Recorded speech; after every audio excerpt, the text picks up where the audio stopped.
Welcome to Toy-Polloi. Hello and welcome to another video from Toy-Polloi. Now today we're going to be taking a look at 4 new protocol droids produced by Stan Solo. Stan Solo is run by Chris Smith, formerly of Smith Lord Creations, and you'll have seen me review some of his figures quite recently on this channel because he sent over the 4 astromech droids that he produced, and they are absolutely lovely.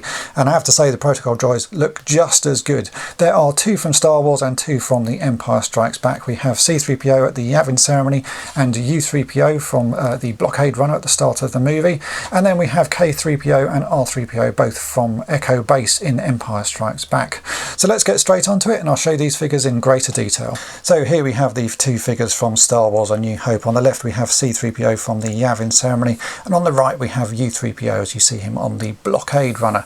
So first up, let's look at C-3PO. So this figure is done in a really nice sort of bright, sort of almost bronzy gold, but it does have one thing that Kenner never did on the C-3PO figure, and that is that his leg has been painted silver and in a sort of matte silver, because throughout the movie C-3PO's lower leg was always a slightly different colour. I think that's a very nice little detail that Stan Solo has added in, something that Kenner could have easily done. Now these figures are based on the removable limbs version of C-3PO, so you can actually take off his arms and legs, and all of the figures are like this. You can remove all of their arms and legs, which would be quite good because you can sort of mix and match them if you wish. If I bring in an original C-3PO, this is one from my collection, you'll see the difference in the sort of the colouring to it, and Chris has done this because it does make him look more like he is in the Yavin ceremony. At the end they've really polished and buffed up C-3PO and R2-D2 to make them look as good as they can, and this does recreate that quite nicely. This is my childhood C-3PO. As you can see, it's a little bit beaten. If we turn the 2 figures over, you can see it says SS on his back leg for Stan Solo, so there's a different copyright information there,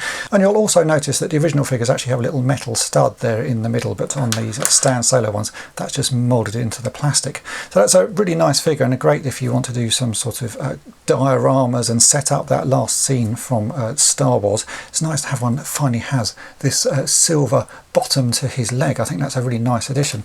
Then we come on to U-3PO, which is a character that you very briefly see at the start of Star Wars. When Darth Vader and the stormtroopers burst onto the blockade runner, you'll see him and C-3PO quickly sort of run across the corridor, and that's about the only time you see him, and really it is just a nice bright silver version of C-3PO, and a figure that again Kenner really could have sort of easily done, something that diorama builders like myself would like to have. Some of the earlier versions of C-3PO do actually come in a sort of slightly lighter colour. This is a removable limbs C-3PO that I have, and you can see it's almost silver, but it's still sort of got a gold tinge to it. If we compare it to an original C-3PO again, you'll see the difference in it. So that's the sort of bright gold version of my childhood one, and this is the lovely bright shiny silver version that Stan Solo has produced. As I said, these are all removable limbs, so I'll just remove one limb just so you can see that it does come out quite easily. These are fantastic figures. I think the moulding on them is great. It's got so much detail. Even the chrome finish is very good. There's no blemishes at all as far as I can see on this one. It's really a full coverage. It feels like quite a nice thick chroming or sort of vac plating to it, so it's not going to wear off, but it's a very lovely figure. So all of these figures come loose like this, or you can get them on the cards, and the cards do look amazing. So let's take a closer look at those. So here we have the C-3PO Yavin ceremony card. It's a lovely quality card, as I've mentioned in my previous reviews. It really just has a nice weight to it, and I think the image chosen as well of C-3PO there standing next to R2-D2 looks very good. It's a nice sort of iconic image from the end of the movie. The figure is sitting on a nice sort of lime green background with a lime green footer, as well as the lime green behind the nameplate. If we turn this over, you'll see this is a 21 back card showing sort of the original figures that you would have got back in the day, and in the bottom there it does say Stan Solo quite clearly, so you can see that this is a custom carded figure, and I think anyone seeing this would know that this is not an original figure because it was certainly one that Kenner never produced. And we also have the U-3PO card again, which has a lovely image on the front of it of U-3PO standing next to C-3PO on the blockade runner. He's got a sort of a pink background behind him. It's very nice and vibrant. I do like the colour choices. If you've got some of the other carded figures that Stan Solo's been making, they line up and look lovely with all the nice bright colours behind all of the figures. It's really quite a striking display. Again, if we turn this over, this is a 21 back card, again with Stan Solo in the bottom there, just so you can see that this is a custom carded figure. figure. And as I said before, it's not one that Kenner ever made, so I think you would not be fooled by this if you were worried about that. But they just feel lovely. They feel like old Star Wars figures to me, and really nice to have in hand like this.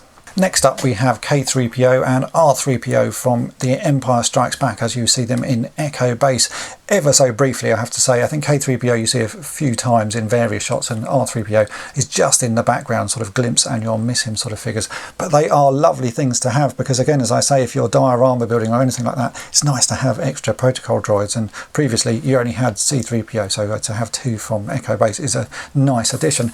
Now, K-3PO has been cast in a white plastic. It's a really nice sort of solid white plastic. This really feels quite sturdy. Again, this has got removable limbs like the others. I think without the chrome plating on it, you can actually see a bit more detail in him. You can see here, if I show him near the camera, you can see all the sort of moulding and detailing that's gone on. It's really quite nice.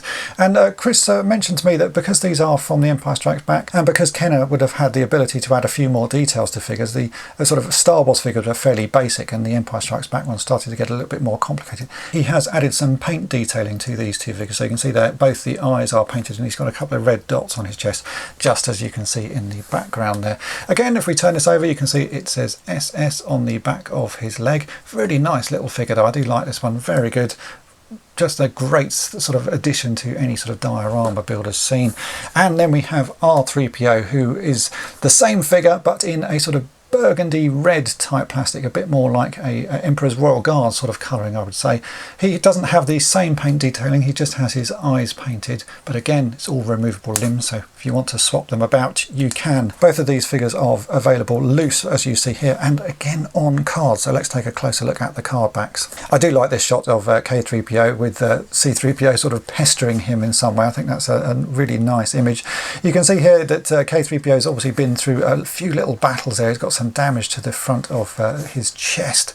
I think that's just a lovely image. So Empire Strikes Back card, nice blue background on this figure, and if we turn it over you'll see this is a 48 back card. Again, right in the bottom it says Stan Solo, just to make sure that people will know that these are custom cards, but I think it looks fantastic like that. Really nice card back. And here we have R-3PO. Now this image shows R-3PO walking through a sort of a scene on Echo Base, and this looks like a still from the movie. I'm guessing with R-3PO he didn't really have sort of much screen time, so it's very hard to find images of him, but I think this actually works quite well. If you look at some of the other vintage original card backs, some of the images that Kenner chose were sort of quite poor quality things that they had to sort of airbrush to try and make them work, because a lot of the characters they didn't have particularly good photos for. So I think this fits in quite nicely with that sort of Kenner styling. He's got a yellow background behind him and a yellow footer plate. If we turn the card over again, you can see that this is a 48 back figure. It's got all the details from the original figures, and again it says Stan Solo in the bottom left hand corner. I think that's a lovely card, and they all, if you display them together, they all sit really nicely together. It just looks like a lovely set of figures. Now Chris also very kindly sent to me these two figures, which he has in very limited numbers, so he says if you want them you have to grab them quickly. First up we have an R2-D2 which has not been paint applied, so you've got a chrome head and a blank body. These would be ideal if you want to make some custom R2-D2s, because you can easily paint your own sort of paints onto the chrome and add your own sticker. And there is also a version of the Yavin C-3PO without his lower leg painted. So you can see here, if I bring in the normal version, that's got the lower leg painted with silver, and so this is an unpainted leg version of the Yavin C-3PO. Both of these are in very limited numbers, so if you want them you have to go and grab them straight away. He says once they're gone, they are gone. So go and check out his Etsy page. Links to where you can get all of these figures will be in the description for this video. As well as the 4 droids that I've shown you in this video, don't forget that Chris and Stan Solo have other versions of C-3PO available, which I have previously reviewed. I'll put a link to my other reviews of his stuff at the end of this video as well, so make sure to check out some of the other things that he's produced, protocol droids, astromech droids, and all sorts of things. So there you go, that is it for this review of the new protocol droids from Stan Solo. As I mention every time I do these videos, I do think they are fantastic. The quality in them is amazing, considering these are fan produced produced figures. They just look so nice, the quality of the cards is amazing, and the way the figures are produced, it really does feel like a vintage figure. I will put links to where you can get all of these in the description for this video, and as I say at the end of this video I will put links to my other reviews, so if you want to see some of the other stuff that Stan Solo has produced, check those out. I hope you've enjoyed this video. If you have, then hit the subscribe button and tap the bell to be notified each time I upload a new video, and thanks for watching. Thanks for watching toy-polloi. Subscribe for more great videos. You can also follow toy-polloi on Twitter, Facebook, and Instagram.